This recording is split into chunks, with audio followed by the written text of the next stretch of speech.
السلام علیکم ورحمۃ اللہ وبرکاتہ، کیسے ہیں آپ سب؟ امید کرتی ہوں آپ سب بالکل ٹھیک ہوں گے، بالکل خیریت سے ہوں گے۔ اللہ پاک آپ کو ہمیشہ اسی طرح ہنستا رکھے، مسکراتا رکھے، آپ کے عمر میں، آپ کے علم میں، آپ کے عمل میں اللہ تعالیٰ ڈھیروں ڈھیروں برکتیں دے، آپ کو دو جہاں کی تمام خوشیاں اللہ پاک دکھانا نصیب کرے، آپ کی اولاد کو، آپ کی آنکھوں کی اللہ پاک ٹھنڈک بنائے رکھے۔ جیسا کہ ہم سب کو معلوم ہے، رمضان المبارک کا پہلا عشرہ مکمل ہو چکا ہے۔ آج سے رمضان المبارک کا دوسرا عشرہ شروع ہو گیا ہے۔ تو آج میں جو اپنی اسپیشل سی ویڈیو آپ لوگوں کے لیے لائی ہوں، وہ اس لیے لے کر آئی ہوں کہ یہ ویڈیو شاید مجھے کل اپلوڈ کرنی تھی، لیکن باوجہ مجبوری میں اپلوڈ نہیں کر سکی۔ تو آج میں اپنی ویڈیو اپلوڈ کر رہی ہوں، ابھی تو بنا رہی ہوں، پھر جب بن جائے گی تو اپلوڈ بھی کر دوں گی۔ تو جی، رمضان المبارک کا جو دوسرا عشرہ ہے وہ عشرہ مغفرت ہے۔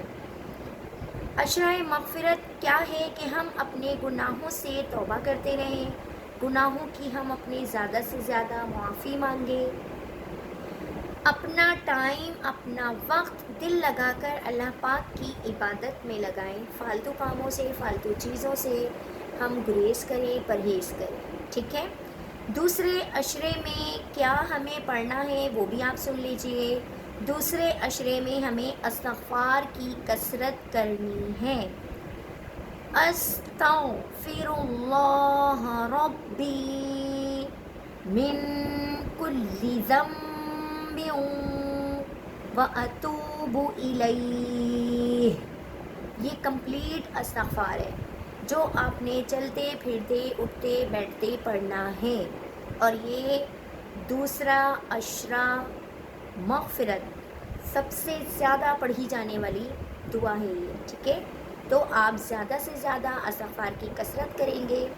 استغفار کے معنی میں آپ کو بتا دیتی ہوں۔ استغفر اللہ ربی من کل ذنب واتوب الیہ۔ ترجمہ: میں اللہ سے تمام گناہوں کی بخشش مانگتی ہوں جو میرا رب ہے، اور میں اسی کی طرف رجوع کرتی ہوں۔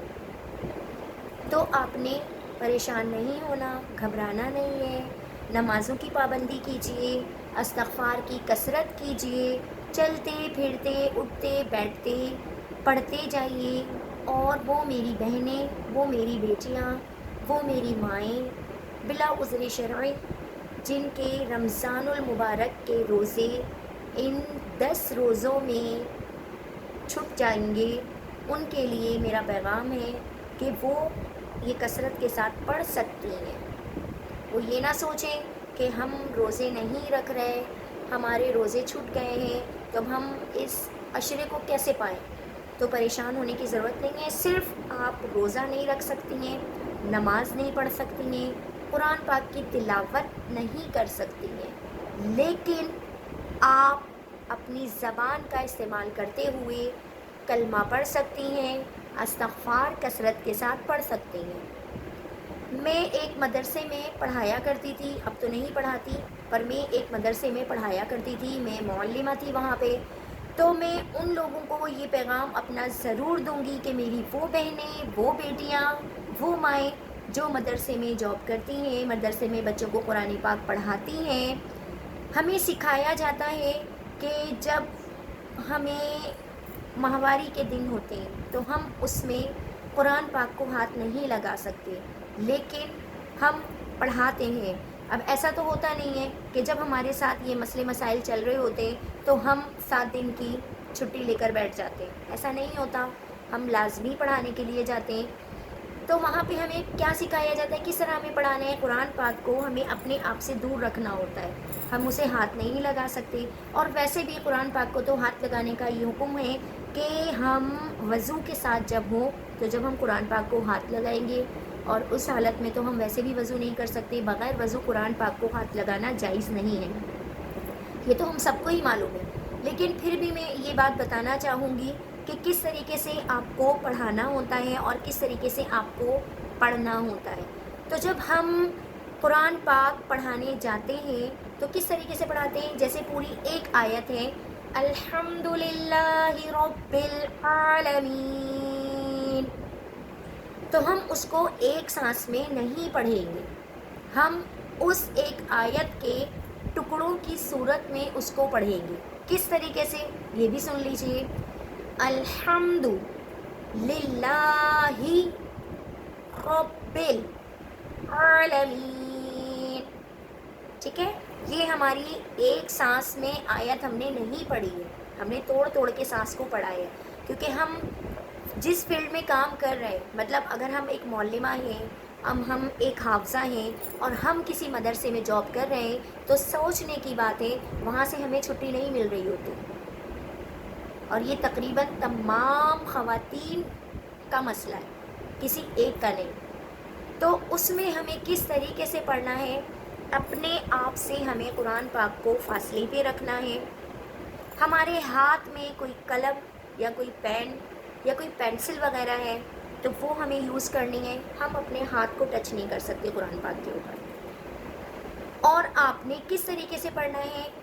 الحمد للہ رب العالمین، اس طریقے سے۔ آپ یہ بات بچوں کو سمجھا سکتے ہیں کہ بیٹا میں تو آپ کو اس طریقے سے پڑھا رہی ہوں، لیکن آپ ایک سانس میں پڑھیں گے، ایک آیت کو ایک سانس میں پڑھیں گے، کیونکہ بچے آگے سے کوئی سوال نہیں کرتے۔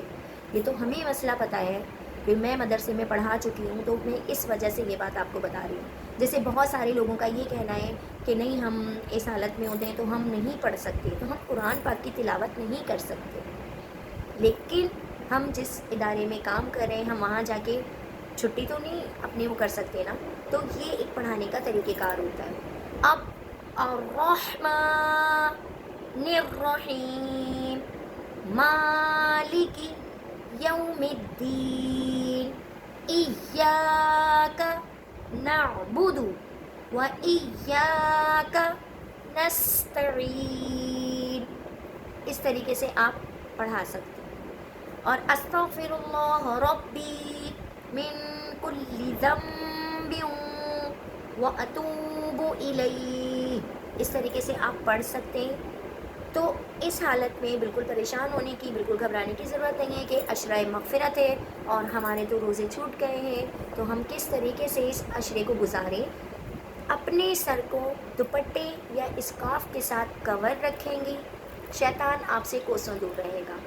آپ کی زبان پاک ہے، زبان سے آپ کلمہ پڑھ سکتی ہیں، استغفارہ پڑھ سکتی ہیں۔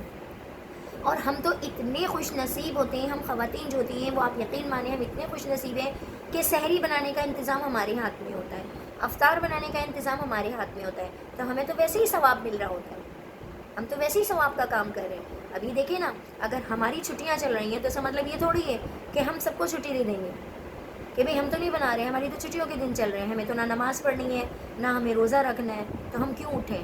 ہم یہ سب کچھ نہیں کہہ سکتے نا، ہمیں تو اٹھنا ہے، ہمیں سحری بھی بنانی ہے، اپنے گھر والوں کو سحری بنانے کے کھلانا ہے۔ تو آپ کی وجہ سے آپ کے گھر کے اگر 10 فرد ہیں، آپ اٹھیں، آپ نے اٹھ کے سحری بنائی، وہ آپ کی عبادت میں شامل ہے۔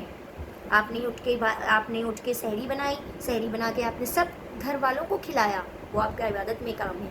پھر افطار کے ٹائم پہ آپ اٹھیں، آپ نے روزہ افطار کی پوری تیاری کی، وہ بھی آپ کی عبادت میں شامل ہے۔ تو کیا ہی بہتر نہ ہو کہ ہم چلتے پھرتے بھی اٹھتے بیٹھتے، چلتے پھرتے اٹھتے بیٹھتے استغفار کی کثرت کریں۔ دیکھیں اس حالت میں روزے کی قضا، روزہ چھوڑ دیتے ہیں لیکن اس کی قضا واجب ہے، اس کی قضا واجب ہے، لیکن نماز کو نہیں دہراتے، نماز کی وہ نہیں ہے، قضا نہیں ہے کہ مطلب اگر آپ کی نماز چھوٹ گئی تو آپ کو پڑھنی پڑے گی دوبارہ سے، یہ دن شامل کرنے پڑیں گے، نہیں، نماز معاف ہے اس حالت میں، لیکن روزہ اس وقت تو آپ چھوڑ دیں گے، لیکن جب رمضان شریف ختم ہو جائیں گے تو آپ نے اپنے ان روزوں کی قضا لازمی کرنی ہے، اس کی معافی نہیں ہے۔ بہت سارے لوگوں کے ساتھ یہ مسئلے درپیش تھے، تو میں نے سوچا تھا اس کے اوپر اپنی ایک چھوٹی سی کمپلیٹ ویڈیو بنا کر میں آپ لوگوں کو ضرور بتاؤں گی، لیکن فی الحال کے لیے ابھی اتنی سی بات کرتی ہوں، اور استغفار کی کثرت لازمی کریں گے۔ اور ایک چھوٹی سی دعا ہے میرے پاس بہت پیاری سی جو آپ سب کے لیے ہے، تو پلیز جو دعا میں کر رہی ہوں اس کے اختتام پہ آمین لازمی کہیں، کیونکہ نہ جانے کس کی آمین کس کے حق میں بہتر ثابت ہو جائے۔ تو دعا ہے، اے اللہ میں یہ تو نہیں جانتی، اے اللہ میں یہ تو نہیں جانتی کہ میدان حشر میں میرا اور میرے پیاروں کا کیا حال ہوگا۔ واقعی میں نہیں جانتی کہ میرا اور میرے پیاروں کا کیا حال ہوگا، لیکن آج اس زندگی میں آپ سے دعا کرتی ہوں، اے میرے رب روز محشر میں میری اور میرے تمام پیاروں کی مدد کرنا۔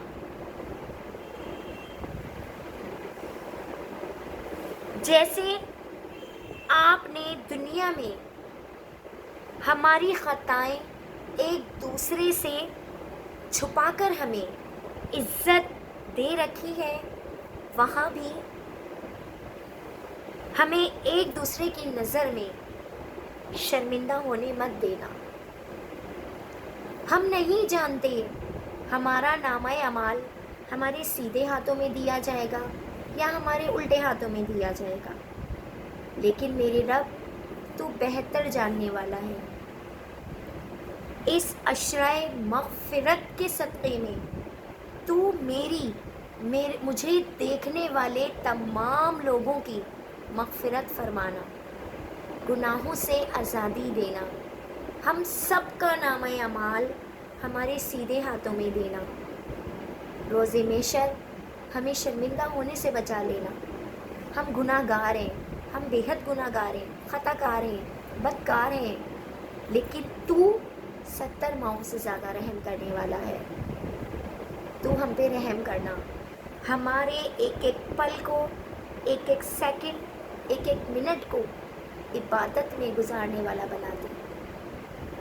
یہ فانی دنیا ختم ہو جائے گی، ہمیں یہاں سے جانے سے پہلے اپنی موت کی تیاری کرنے والا بنا دے۔ یا اللہ اس دنیا کی محبت کو ہمارے دلوں سے باہر نکال دے، ہمیں اچھے کاموں کے لیے، ہمیں اچھے کاموں میں لگا دے۔ وہ کہتے ہیں نا کہ بہت پیارا سا ایک چھوٹا سا شعر ہے، وہ بھی سن لیجئے۔ سر ہو سجدے میں دل میں دغا بازی ہو، سر ہو سجدے میں دل میں دغا بازی ہو، ایسے سجدے سے بھلا کیسے میرا رب راضی ہو۔ بالکل اپنے رب سے امید لگائیے، اپنے رب سے لو لگائیے۔ میری آج کی ویڈیو سے اگر کسی کی دل آزاری ہوئی ہو، کسی کے لیے بھی میں نے کچھ برا کہا ہو، میرے منہ سے کوئی ایسا جملہ نکلا ہو، تو آپ سب سے میری ریکویسٹ ہے کہ مجھے معاف کیجیے گا۔ معاف کرنے والے کو اللہ تعالیٰ بے حد پسند کرتا ہے۔ اسی کے ساتھ اجازت چاہتی ہوں، زندگی رہی تو پھر نیکسٹ ویڈیو کے ساتھ ایک بار آپ کے سامنے حاضر ہوں گی۔ جب تک کے لیے السلام علیکم ورحمۃ اللہ وبرکاتہ۔